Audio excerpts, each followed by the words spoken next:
All right, Blake Berman, thank you very much. Joining me right now with a look at some of those changes that need to be made. Belpointe Chief Strategist David Nelson, good to see you. Good to see you. Let's start with what Ted Cruz was saying there, because I'm a little surprised, only because he's down there in Texas where there is no, there's no state income tax. So, you know, versus New York, where you get the opportunity to deduct that from federal taxes.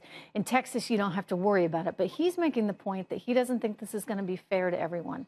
Is he right? I disagree. I disagree with Ted, and that's unusual for me because I'm usually on his side.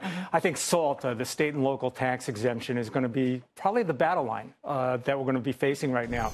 I think, if you're living in the middle of the country or you're living in a low-tax state, you're looking to the coastal elites is how they refer to New York, California, and New Jersey, and they're getting a big break. However, if you're living here in New York, the other side of that equation is they're saying that they're putting much more into the federal government than they're receiving here. I'd like to see the tax code get simpler. And I think, frankly, New York, California, and some of these very high tax states, including my own, Connecticut, have really taken the whole tax thing way too far. Connecticut keeps hiking its taxes, and we keep losing companies day in and day out. GE left, all right? Financial firms have left. Greenwich, where I work, used to be considered one of the financial capitals of the world. A lot of those companies are leaving. Well, and this is perhaps what places like New York and California may eventually face then as well, because when you're talking 4% in the city, when you're talking 9% at the state level, when you're not able to deduct your property taxes, you start looking long and hard at where you are. They did get to keep the property tax. That's still in there. It's capped at $10,000, but it's going to be a challenge here, and that's why this is not a done deal. You know, they got to get something on the president's desk. Let me ask you about something that I think that they should have closed in terms of loopholes. When I talk about low-hanging fruit, one of the low-hanging fruits out there happens to be the private equity loophole. As it currently stands, and I never understood why President Obama or Hillary Clinton even never promised to go after this. This is something that Donald Trump said he would go after. Basically, the way it works for the viewer's sake is that, you're a private equity investor. I take some of David's money here, I put it to work in the stock market, and I collect 20% of the upside. That wasn't my money that I put to work there. That was David's money. I collect 20%. So shouldn't that be income?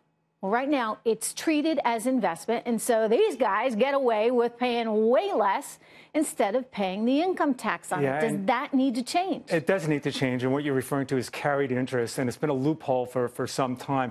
I'm actually embarrassed that so many in my industry actually embrace this as a concept.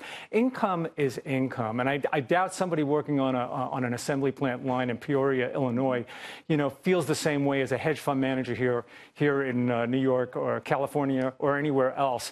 Look, this is a benefit that's going to benefit the uber elite, the uber rich, somebody who's making $100 million.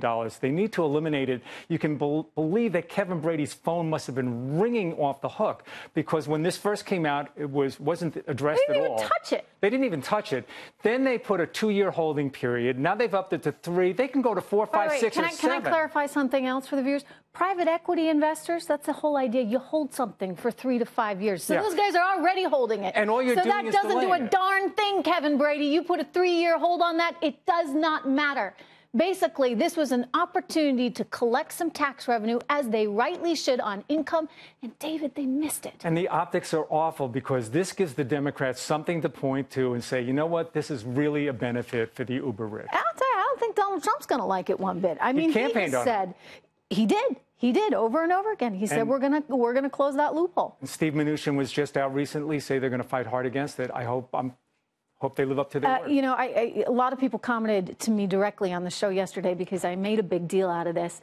And they said, you know what, you're right on. You're spotting people from the industry that said, we hate it, just like you. We're embarrassed that our industry does this.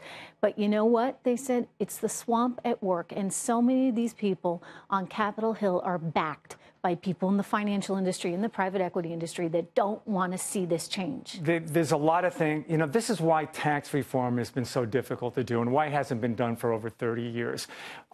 I like this bill overall. I think there's some great things in it. My big concern, if I have one right now, is what is it going to look like when it's actually on the president's desk and everybody gets their sticky little fingers on it. All right, thanks so much, David Nelson. Thanks for having me. Sticky little fingers.